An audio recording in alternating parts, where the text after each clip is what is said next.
에스라는 하나님의 말씀을 연구하는 학자입니다. 학자금 제사장 에스라입니다. 네덜란드를 여러분 우리가 다른 중국 한자로 부르면 화란이라고 이렇게 부르죠. 네덜란드가 국가적으로 부패한 때가 있었습니다. 그래서 희망이 없어지고 나라 전체가 어려움을 당했을 때가 있죠. 그런데 그때 의식 있는 교회 또 기독교인들이 교회에 모여서 나라의 상황을 걱정하며 기도하기 시작했습니다. 나라를 위해서 우리가 애통하는 그런 시간을 가집시다 라고 해서 교회들이, 의식 있는 교회들이 이렇게 모여서 그 일을 시작했습니다. 그게 돌량시라고 하는 겁니다. 애통운동이라고 해서 교회가 울지 않아서 또 성도가 울지 않아서 우리나라가 이렇게 어렵게 됐다는 것을 깨닫고 자각하고 네덜란드 교회의 교인들이 그렇게 모여서 기도했던 그런 운동이 있습니다. 량시라고 해서 일어났던 일인데 이 일을 바탕으로 해서 계기로 해서 화랑 네덜란드 개혁교회가 탄생하게 됩니다. 그래서 개혁교회를 중심으로 해서 나라를 새롭게 세우는 그런 일들이 있어졌던 거죠. 나라의 부패를 놓고 새로이 운동을 시작하였는데 몇 사람이 되지 않습니다. 얼마 되지 않는 백성들이 모여서 교인들이 모여서 개혁 운동을 시작했습니다. 역사적으로 봐도 세계 역사적으로 봐도 큰 교회의 개혁이나 이런 것들은 여러분 많은 사람들이 시작한 게 아닙니다. 불꽃은 몇 명만 이렇게 있으면 됩니다. 그래서 그 불꽃이 확 번져져서 큰 불을 일으키는 거죠.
고관들이 이 일에 으뜸이 되었다라고 이렇게 말합니다.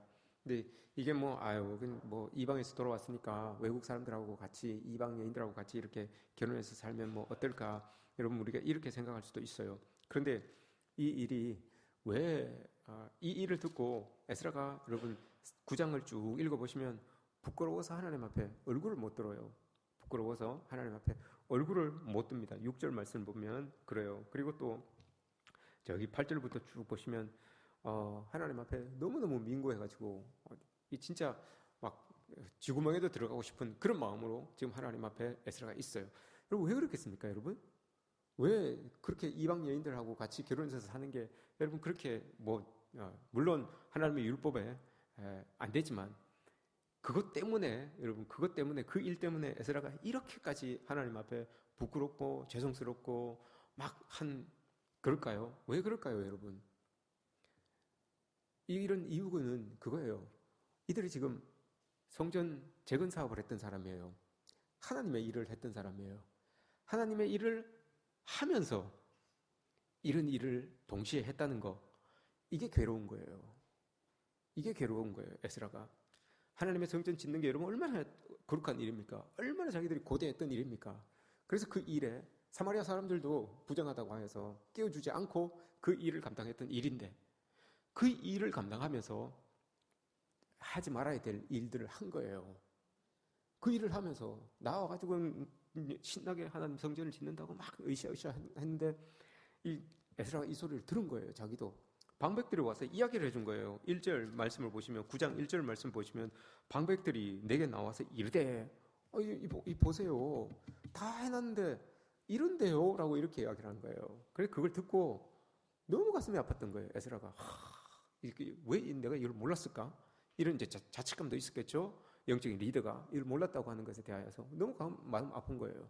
그리고 자기가 몰랐다는 것에 대해서도 마음이 아프겠지만 믿었던 거죠. 하나님의 백성들인데 하나님의 일을 하는데 이럴 줄은 몰랐던 거죠. 왜냐? 그러면 이 일 때문에 망했고 나라가 망했고 이 일 때문에 자기들이 포로로 끌려갔던 거예요. 그런데 그 일이 끝났다고 해서 와서 그대로 또 그 일을 저지르고 있는 이 일들이 자기 귀에 들려진 거예요. 그러니 이게 얼마나 여러분 마음이 아프겠습니까? 10장 말씀을 여러분 이렇게 읽어보면 재미있는 표현이 하나 나옵니다. 재미있는 표현이 이런 표현은 6절, 7절, 8절, 10절 쭉 읽어보시면 이런 내용이 나와요. 사로잡혔던 자들이란 말이 나와요. 사로잡혔던 자들. 이 사람들이 포로 됐다가 돌아온 사람들이거든요. 포로에서 돌아온 사람들. 이 사람들이 사로잡혔던 자들이에요. 근데 왜 포로에서 돌아온 자들이라고 안 하고 사로잡혔던 자들이라고 이렇게 이야기를 할까요? 포로에서 돌아온 자들, 사로잡혔던 자들. 표현은 여러분 포로에서 돌아온 자들이라는 게 더 유한 표현이에요. 근데 여기서 사로잡혔던 자들이라고 이렇게 이야기를 합니다. 그렇게 이야기하는 이유는 그거예요. 너희들이 왜 우리가 끌려갔었는지, 왜 사로잡혔는지 너희들이 그거 잊고 있니? 이 말이에요. 우리가 왜 이렇게 됐는지 너희들 그거 다 잊고 있니? 그래서 여러분 사로잡혔던 자들 이거 계속 이야기하는 거예요. 반복적으로. 왜 우리가 이렇게 됐는지 그 70년 동안 포로 생활을 하고 이제 돌아와서 이 어려운 중에 황폐된 이곳에서 이런 힘들고 애쓰고 하는 그 이유가 그 원인이 뭐였는지 너희 벌써 다 잊어버렸니? 이 말을 하고 있는 거예요. 이게 사로잡혔던 자들이라고 하는 뜻이에요. 그 속에 담겨져 있는 의미예요. 다 잊어버렸어요. 왜 이 일이 있었는지 자기들에게 이곳 난이 왜 있었는지 그거 벌써 다 잃어버렸어요. 다 잊어버리고 에스라에게 들려지는 그 모습을 듣고 자기가 보니 진짜 이전에 그 타락했던 그 모습, 타락이 지금 재현되고 있는 모습이 에스라의 눈에 보인 거예요. 이거 어떻게 할 수가 없는 거예요. 그래서 자기가 하나님 앞에 덜썩 주저앉아서 울기 시작하는 거예요. 그랬더니 그 눈물이 은혜의 물결로 싹 바뀌는 거예요. 자기 혼자 울고 있었는데 많은 사람들이, 백성들이 그 일을 알고 동참하여서 이제 은혜가 일어나기 시작하는 그런 모습들이 이제 오늘 우리가 읽었던 본문이에요. 여러분 우리가 영적인 이 지도자의 위치에 있는 사람들은 예민해야 됩니다. 에스라가 다 끝났는데 일이 다 끝났는데 누가 이야기해줘서 알아요. 그럼 늦어요, 여러분. 그때는 벌써 일이 다 끝났는데 누가 와가지고 이런데요라고 이렇게 지금 이야기하고 있잖아요. 그러니 에스라가 여러분 자기도 답답한 거예요. 하나님 앞에 자기 말씀을 늘 연구하고 묵상하고 하는 사람이라고 하나님의 늘 하나님과 교통하는 사람이라고 그렇게 알고 있었는데 아이고야 이런 일이 일어났던 거예요. 그러니 얼마나 여러분 자기가 백성들 앞에서도 미안하고 하나님 보시기에도 얼마나 참 자괴감이 느껴지겠습니까? 그래서 하나님 앞에 기도하는 거예요. 이게 이제 시작인 거예요. 다시 개혁의 시작이 바로 이거예요. 눈물을 흘리며 기도하는 거. 이게 다시 개혁의 시작이에요. 다시 망해서 포로로 끌려갈 수는 없잖아요. 그러니 에스라가 꿇앉은 거예요. 하나님 앞에 꿇앉고 하나님의 도움을 구하는 그런 일이 이제 일어납니다. 그렇게 막 하고 있는데 한 사람이 이렇게 옵니다. 한 사람이 와서 엘람 사람, 2절 보시면 엘람 자손 중에 여일의 아들 스가냐라고 하는 사람이 이렇게 옵니다. 와가지고 울고 있는 이 에스라에게 이야기를 합니다. 울지 마세요. 우리에게 아직 소망이 있습니다. 2절 끝에 이스라엘에게 아직 소망이 있습니다. 이렇게 이야기합니다.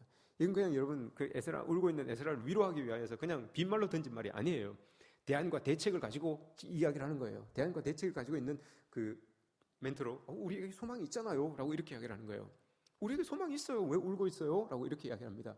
그 소망을 3절에서 싹 이야기해요. 그 소망이 뭔가 하면 아니 주의 교훈을 따르며 우리 하나님의 명령을 떨며 준행하는 당신이 있지 않습니까? 당신의 가르침대로 우리가 따라가면 될 것이고 그 뒤에 이 모든 그래서 모든 아내와 그들의 소생을 다 내보내기로 우리 하나님과 언약을 세우고 율법대로 행할 것이라.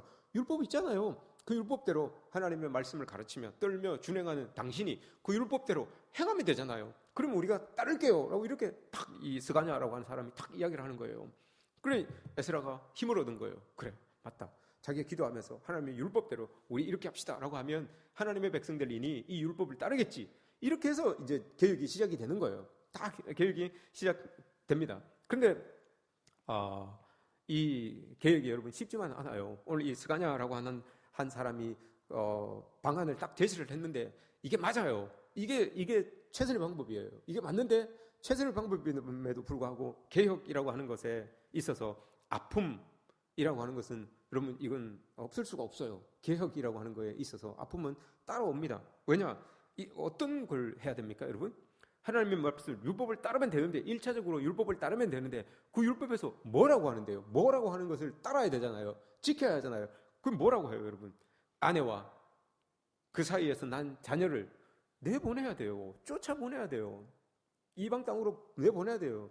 여러분 이게 얼마나 힘든 노릇입니까? 아무리 이방 여인이지만 그 사이에서 난 자식도 있을 텐데 그 자식까지 이방 여인까지 여러분 내보내야 되는 거예요. 이게 율법이에요.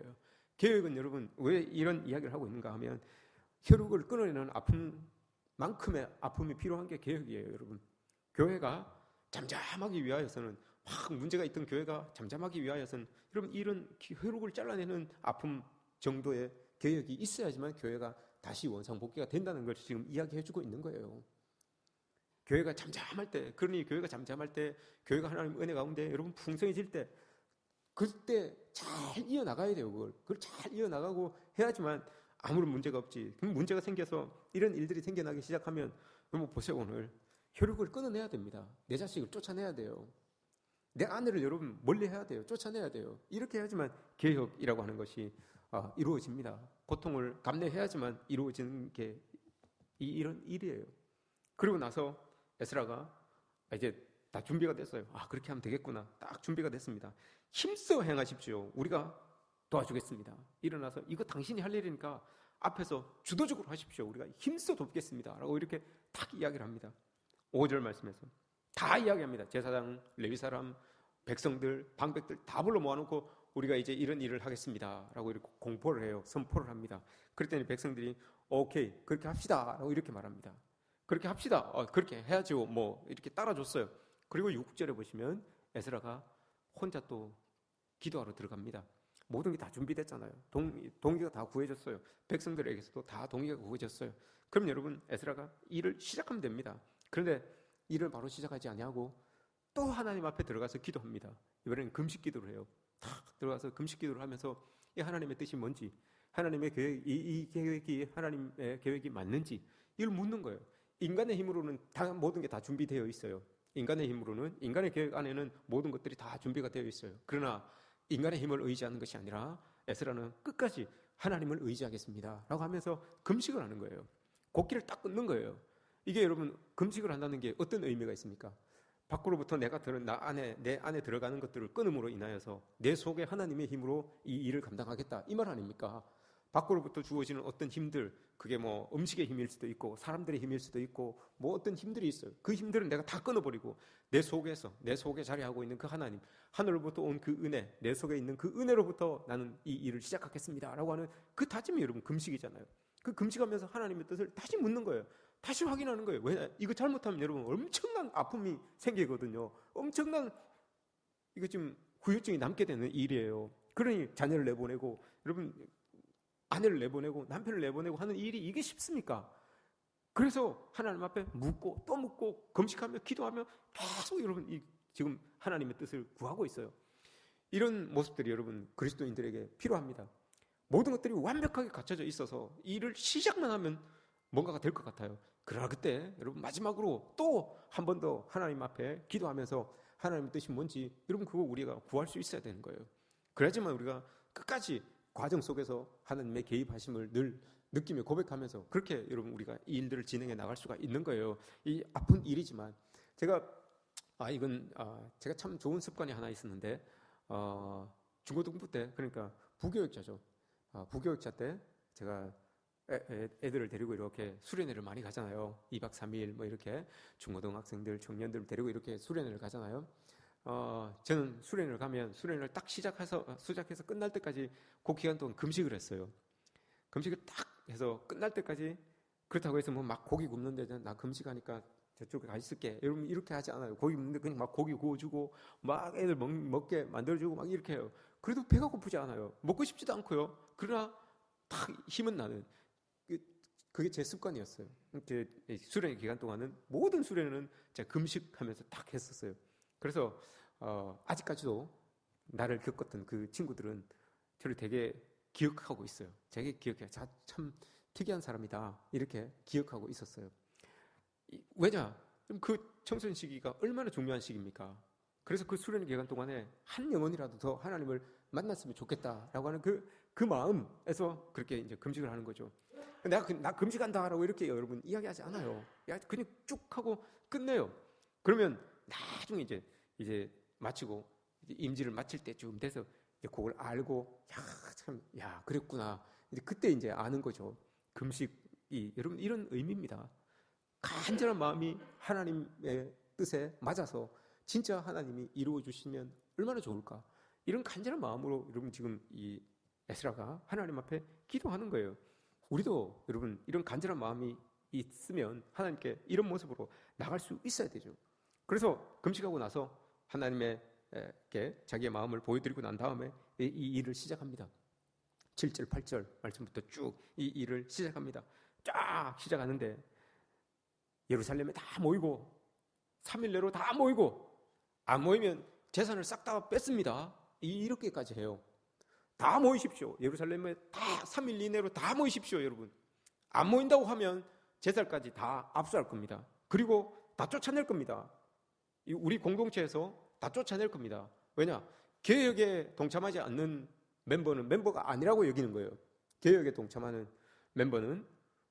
않는 멤버는 멤버가 아니라고 여기는 거예요. 그래서 공동체에서 쫓아내겠다. 공동체 밖으로 내보내겠다라고 이렇게 이야기를 합니다. 근데 다 오잖아요. 그러면서 오는 이제 사람들이 다 모입니다.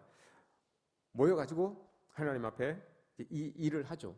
하나님의 은혜가 강권적으로 쫙 임해가지고 이제 이 일을 합니다. 다 모였는데 그 은혜가 임하는 모습이 큰 비로 나타납니다. 큰 비가 모여있는 무리 위에 비가 쫙 내리기 시작합니다. 그러니 이 사람들은 하나님의 언약이 이루어지는 것도 두렵고 큰 비가 내리니까 3일 동안 비를 맞고 있으니까 춥기도 하고 달달달달 떨고 있는 거예요. 하나님의 은혜가 임하고 또 비를 맞고 하니까 달달달달 떨고 있는 거죠. 야, 이거 이러다가 진짜 다 끝나는 거 아니야? 여기서 우리 다 끝나는 거 아니야? 이런 두려움도 있는 거죠. 그럼 하나님이 은혜로 그들을 쫙 이렇게 덮으시는 거예요. 쫙 덮으셔서 이 일을 행하는 거죠. 그래서 12절 말씀에 모든 회중이 큰 소리로 대답하여 이르되 당신 말씀대로 우리가 마땅히 행할 것이니이다. 이거 맞네요. 당신이 계획하는 게 이게 맞습니다. 우리 이렇게 해야지만 살 수 있습니다. 모든 백성들에게 동의를 얻은 거예요. 다 맞습니다라고 이렇게 동의를 해준 거예요. 꼭 이런 데서 이제 반대하는 사람들이 있습니다. 꼭 이런 데서. 그런데 15절 말씀 오직 이렇게 하면 이런 말은 별로 안 좋아요. 다 동의하고 있는데 오직 뭐 이런 말이 나오면 반대하는 거죠. 뒤에 반대하는 사람이 나와요. 아사엘의 아들 요나단과 디과의 아들 야스야가 일어나 그 일을 반대하고, 그죠? 반대하는 사람. 그럼 반대하는 사람이 있으면 거기에 동조하는 사람이 또 있어요. 뒤에 보면 무슬람과 레위 사람 삽부대가 그들을 돕더라. 반대하는 사람이 있고 그 사람을 돕는 사람이 분명히 있어요. 모든 이 공동체에는 그런 게 있어요. 그러나 이 반대가 여러분 그냥 이걸 묵살하면 안 돼요. 반대하니까 이 에스라가 그럼 그 반대하는 거 이유가 있죠. 반대하는 사람들도 이유가 있어요, 여러분. 왜 그렇습니까, 여러분? 이 반대하는 이유를 한번 박애주의적 입장으로 한번 보세요. 그래도 어떻게 죄를 지었다고 해서 우리 자녀들을 어떻게 다 쫓아낼 수 있습니까? 그 피덩어리인데 자녀들을 어떻게 쫓아낼 수 있습니까? 아내를 어떻게 쫓아낼 수 있습니까? 우리가 휴머니즘적인 관점으로 봤을 때, 그죠? 그들 그냥 좀 떨어져서 이렇게 지내면 안 되겠습니까? 이렇게 할 수도 있어요. 충분히 여러분 이건 명분이 있어요. 이 반대하는 사람들도 명분이 있는 거예요. 그러나 공동체가 살기 위해서는 어쩔 수가 없어요, 여러분. 공동체가 살기 위해서 이렇게 해야 됩니다. 그래서 이 반대하는 이유를 듣고 에스라가 그 반대의 명분대로 조사를 해봐요. 그냥 막 일을 막 실행하는 게 아니라 그래요? 그럼 한번 우리 따져봅시다. 제가 한번 따져볼게요. 라고 하면서 쭉 이제 조사를 합니다. 쭉 조사를 해보니까 다 나왔어요. 조사해서 나왔어요. 돌아와서 이 성전을 지으면서 이방 여인들과 결혼해서 자녀를 낳고 한 사람들 쭉 뽑은 거예요. 제사장부터 시작해서 확인을 해보니까 제사장 그룹에서 있는 거예요. 레위 그룹에서 또 있는 거예요. 찬양, 성전에서 찬양 노래로 봉사하는 그 사람들 중에도 있는 거예요. 그러니 여러분 제사장도 있고 레위 사람도 있고 교회에서 봉사하는 사람도 있는데 하물며 백성들은 여러분 오죽하겠습니까? 백성들도 있고 다 구석구석 다 그런 일이 있는 거예요. 교회 일을 하면서 그 하나님의 성전을 세우면서 그 거룩한 일을 하면서 여러분 그런 일들을 한 거예요. 그러니 에스라가 그걸 다 조사해 보니까 나온 거예요. 다 오늘 쭉 나오잖아요. 18절부터 그 이름이 쭉 나열되어 있어요. 쭉 나열되어 있어요. 맨 마지막에 보세요, 여러분. 44절 말씀에 자녀를 낳은 여인도 있었더라라고 이렇게 말합니다. 자녀를 낳은 여인도 있었더라라고 이렇게 말을 합니다. 에스라의 개혁이 스가랴의 제안으로 일어났지만 아주 철저하게 진행이 됐어요. 철저하게 제사장부터 싹 다 파악해서 누구는 요래, 누구는 뭐 아유 이렇게 하니까 요래 이 사람 뺍시다. 이게 아니에요, 여러분. 싹 다 해가지고 이름을 딱 공지했어요. 공지하고는 여기에서 어떻게 됩니까? 내보내야 되는 거예요. 딱 내보내야 되는 거예요. 그리고 여러분 이 사람들이 어떻게 했습니까? 다 하고 난 다음에 19절 보세요. 19절 이 중요해요. 19절 그들이 다 손을 잡아 맹세하여 그들의 아내를 내보내기로 하고 또 그 죄로 말미암아 순양 한 마리를 속건제로 드렸으며 라고 이렇게 말합니다. 속건제로 드렸으며 레위기 5장에 보시면 여러분 속건제에 대해서 나옵니다. 5장 6장을 보시면 속건제에 대해서 나오는데 5장 15절을 보시면 하나님의 성물에 대하여서 범죄하였을 때 속건제를 드립니다 라고 이렇게 되어 있어요. 레위기 5장 15절을 보시면 하나님의 성물에 대하여서 범죄한 사람들이 속건제를 드립니다. 여러분 이 말이 뭘까요? 여러분 이 사람들이 이렇게 다 하고 난 다음에 하나님 앞에 속건제를 드렸어요. 자기들이 여러분 하나님의 성물이라는 거예요. 우리가 여러분 하나님의 성물이라는 거예요. 하나님께 부름받고 하나님의 택함받고 하나님의 예수 그리스도의 백성으로 거듭난 사람들은 다 하나님의 성물이라는 거예요. 그 성스러운 물건이 하나님의 성스러운 그 백성들이 여러분 이렇게 죄를 지으니까 자기들 스스로가 우리가 성물이었는데 하나님의 그 거룩한 백성이었는데 우리가 그걸 몰랐구나 라고 하면서 그 죄를 물어서 하나님 앞에 순양으로 예배를 드리는 제물을 드리는 그런 일이 벌어지는 거예요. 자기들을 이제 속하겠다는 거죠. 이렇게 다 속건제를 드리고 우리의 아내와 아들들을 다 내보내고 하나님의 성물로서 그렇게 다시 살겠습니다라고 하는 다짐이잖아요. 이런 모습들이 여러분 나타난 겁니다. 우리 교회가 여러분 아름답게 잘 이렇게 꾸려져 나가고 있습니다. 그럼 개혁이라고 하는 게 우리에게는 안 일어났으면 좋겠어요. 개혁이라고 하는 게 일어나기 위해서는 뭔가 썩어져 가고 있는, 부패되어 가고 있는 어떤가, 하나님 보시기에 잘못되어 가고 있는 어떤 건가 한 구석에서 이렇게 드러나야 되는 거예요. 그런 것들이 없어지면 개혁이 아니라 변화가 일어나는 거죠. 그죠? 변화, 착 하나님 보시기에 아름다운 곳으로 쫙 변화되어 가는 물결이 딱 파도쳐 오는 것처럼 그렇게 변화가 쫙 일어나가야 되는 것이지, 개혁이라고 하는 것은 여러분 분명히 아픔이 있고 도려내야 됨이 있고 한 거예요. 그러니 개혁보다는 변화가 필요한 거예요.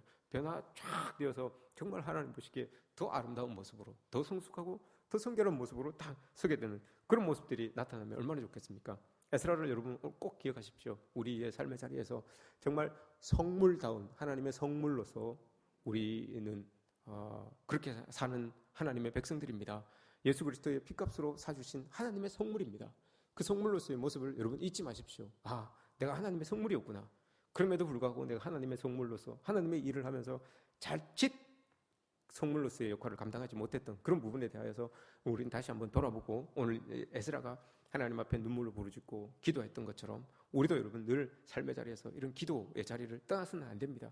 그래야지만 성물을 성물로서 유지할 수 있는 그런 힘을 여러분 우리가 하늘로부터 공급받으면서 또 나 자신을 이렇게 바라볼 수 있는 그런 눈을 가지고 신앙생활을 해나갈 수가 있게 되는 것이죠. 여러분에게 이런 모습들이 변치 않기를 주님의 이름으로 축복합니다. 우리 모든 다 성물입니다, 여러분. 그 성물을 스스로 여러분 더럽히지 마십시오. 작은 세상 유익 때문에, 작은 세상 명예 때문에 썩어질, 다시 목마르게 하는 그 야곱의 우물 때문에 여러분 성물을 스스로 더럽히지 마십시오. 그것은 성물을 스스로 더럽힌다는 건 뭡니까, 여러분? 그 우물에 내가 흙탕물을 집어넣는 거예요. 그 우물에 내가 여러분 돌 던지는 것밖에 안 돼요. 그러니 이 성물, 하나님께서 허락하여 주신 이 성물을 잘 지켜나가서 거기에서 늘 하나님의 은혜가 샘솟는 그런 아름다운 샘물 되시기를 주님의 이름으로 축복합니다.